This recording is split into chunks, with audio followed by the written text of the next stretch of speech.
नमस्कार, BTV news में स्वागत है आपका।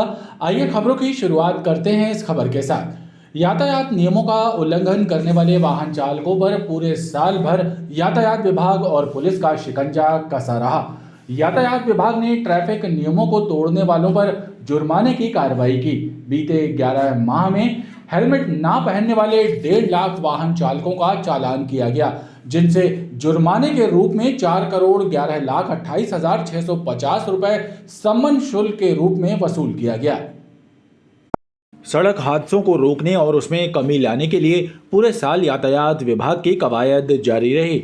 लोग ट्रैफिक नियमों का पालन करने को लेकर जागरूक हों, इसे लेकर जहां अभियान चलाए गए तो वहीं नियमों को तोड़ने वाले वाहन चालकों पर सख्ती भी की गई। जिले में बीते 11 माहों यानी जनवरी माह से लेकर नवंबर माह तक हेलमेट धारण किए बगैर दोपहिया वाहन चलाने वाले करीब 1.5 लाख वाहन चालकों के चालान किए गए, जबकि सीट बेल्ट ना लगाने वाले 6,500 वाहन चालकों को जुर्माना भरना पड़ा। जिले के एडिशनल एसपी यातायात प्रदीप शेंडे ने बताया कि सड़क हादसों को रोकने और ट्रैफिक नियमों का पालन कराने के लिए पुलिस मुख्यालय के निर्देश पर समय समय पर विशेष चेकिंग अभियान चलाए गए। रूल्स का वायलेशन करते हैं उनके विरुद्ध हम मोटर व्हीकल एक्ट के अंतर्गत कार्रवाई भी करते हैं। इस साल नवंबर तक के हमने लगभग 1.5 लाख हेलमेट का धारण नहीं करने वाले के विरुद्ध कार्रवाई किया है और सीट बेल्ट का भी नवंबर तक के हमने इस वर्ष 6,500 से ज़्यादा कार्रवाइयाँ की है। टोटल मिला करके इस वर्ष हमने अभी तक के विभिन्न हेडों में 1,84,000 से ज़्यादा चालानी कार्रवाई किया है। यातायात विभाग द्वारा बीते 11 माह में हेलमेट धारण ना करने वाले वाहन चालकों से सम्मन शुल्क के रूप में 4,11,28,650 रुपए वसूल किए गए। वहीं सीट बेल्ट ना लगाने वाले वाहन चालकों से चालान के रूप में 33,79,000 रुपए जुर्माना बतौर वसूल किए गए। दक्षिण भारत के लिए जबलपुर से गोंदिया रेल मार्ग पर नई ट्रेन की सौगात मिल गई है। कन्याकुमारी से बनारस के लिए जबलपुर होकर जाने वाली इस नई ट्रेन का मंगलवार को जबलपुर आगमन हुआ। जबलपुर रेलवे स्टेशन पर ट्रेन का भव्य स्वागत किया गया। इस साप्ताहिक ट्रेन का वर्चुअल शुभारंभ 17 दिसंबर को प्रधानमंत्री नरेंद्र मोदी ने किया था। दक्षिण भारत के लिए जबलपुर होकर गोंदिया रेल मार्ग पर नई ट्रेन की सौगात मिली है। कन्याकुमारी से बनारस जाने वाली इस साप्ताहिक ट्रेन का 17 दिसंबर को प्रधानमंत्री नरेंद्र मोदी ने वर्चुअल शुभारंभ किया था। मंगलवार 19 दिसंबर को नई ट्रेन जबलपुर मुख्य रेलवे स्टेशन पहुंची। यहां मंडल रेल प्रबंधक सहित जबलपुर रेल मंडल के अधिकारियों ने नई ट्रेन और उससे जबलपुर पहुंचे यात्रियों का भव्य स्वागत किया।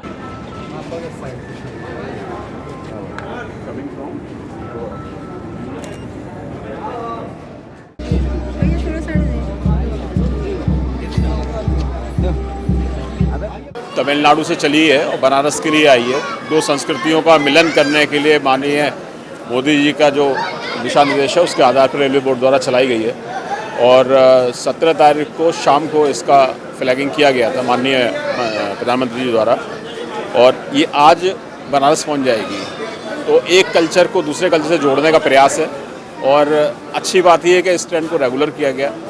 हर रविवार को यहाँ से चला करेगी वहाँ से। दरअसल इस ट्रेन को कन्याकुमारी से बनारस के लिए सप्ताह में 1 दिन चलाया जाएगा। खास बात यह है कि ये ट्रेन 2 राज्यों की संस्कृति को आपस में जोड़ने का कार्य करेगी और यात्रियों को धार्मिक स्थलों की यात्रा कराने में भी इस ट्रेन का अहम योगदान होगा। ये ट्रेन 28 दिसंबर से प्रति रविवार को जबलपुर से दक्षिण भारत के लिए रवाना होगी। रद्दी चौकी के पास फूटी पाइपलाइन का सुधार कार्य जारी है। अधिकारियों का कहना है कि बुधवार की शाम से पानी की सप्लाई शुरू हो जाएगी। मेन राइजिंग लाइन के एयर बॉल पर ट्रक चढ़ जाने से पाइपलाइन फूट गई थी, जिसे समय रहते सुधार लिया गया है। रद्दी चौकी के पास फूटी पानी की मेन राइजिंग लाइन को सुधारने का कार्य जारी है। इसके साथ ही किलकारी गार्डन पानी की टंकी का मिलान रमनगरा वाटर ट्रीटमेंट प्लांट की मेन राइजिंग लाइन से किया जा रहा है, जिसके चलते शटडाउन लिया गया है। अधिकारियों का कहना है कि पानी की सप्लाई बुधवार शाम तक शुरू हो पाएगी। ये पाइपलाइन इंटरकनेक्शन का काम है। इसको किलकारी गार्डन टंकी को रमनगरा पंप हाउस से, रमनगरा फिल्टर प्लांट से भरा जाएगा जिसके लिए 500 mm की पुरानी लाइन को 300 mm की नई लाइन से जोड़ने का कार्य चल रहा है। नहीं, जलापूर्ति तो कल सुबह से प्रारंभ हो जाएगी, और कल सुबह अगर नहीं हो पाई किसी कारण से, क्योंकि स्मार्ट सिटी का भी एक काम चल रहा है, तो शटडाउन जो है कल सुबह की जलापूर्ति का भी लिया गया है, अतः जलापूर्ति कल शाम को होगी। पाइपलाइन सुधार कार्य एवं पाइपलाइन के मिलान कार्य के चलते गोहलपुर और आधारताल क्षेत्र में पेयजल की सप्लाई प्रभावित रही।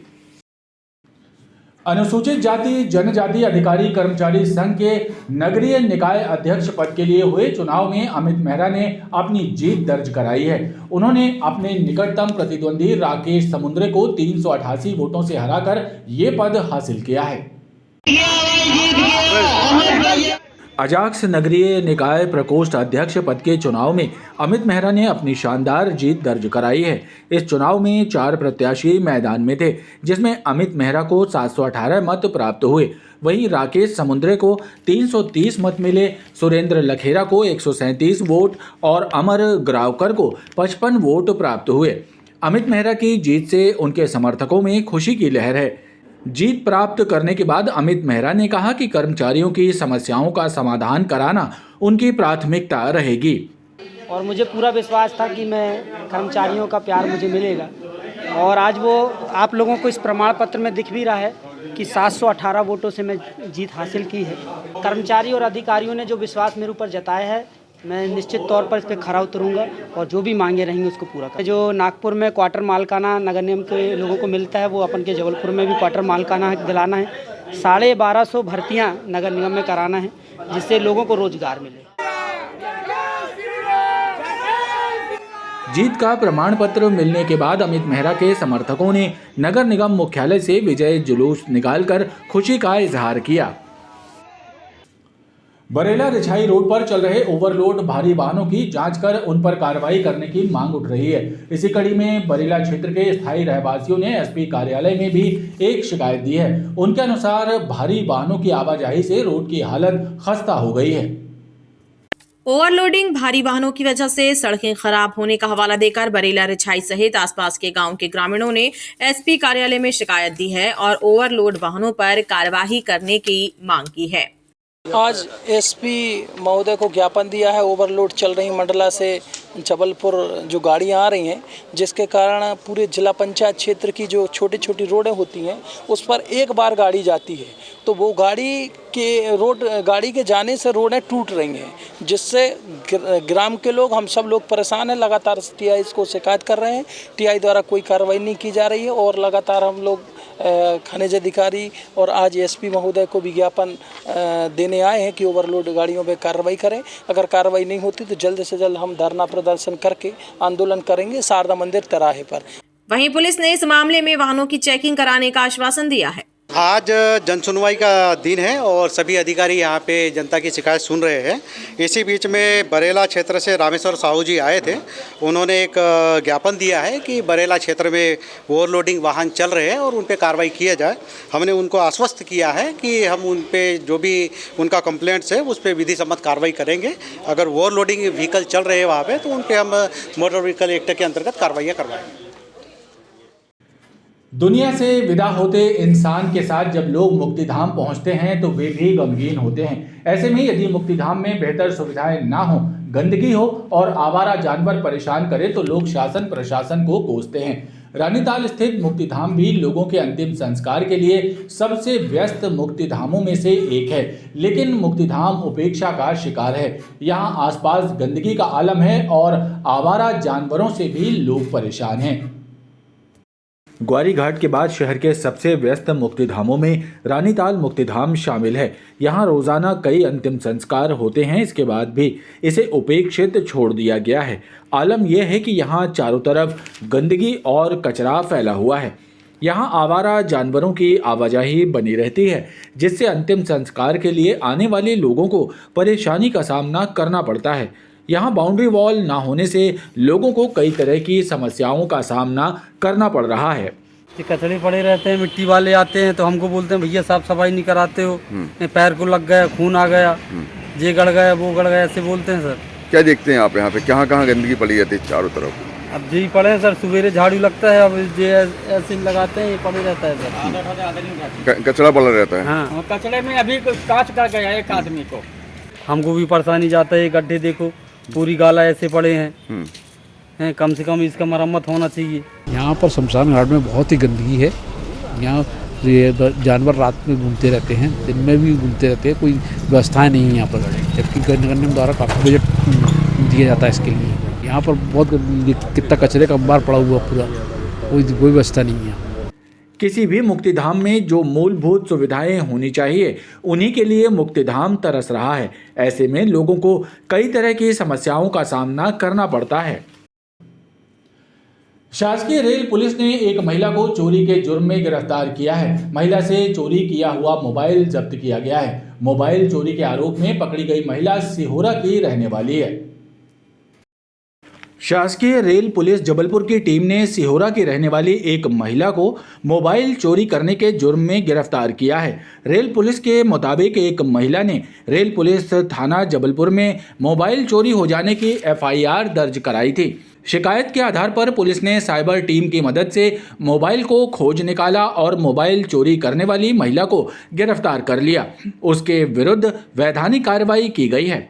वीवो कंपनी का मोबाइल चोरी हो गया था प्लेटफॉर्म से, और जिसके लिए महिला काफ़ी परेशान थी, जिसके लिए हम लगातार टीम को लगा कर रखे थे। 24 घंटे के अंदर हमने मोबाइल और चोरी करने वाली महिला को दोनों को ही दस्तयाब कर लिया।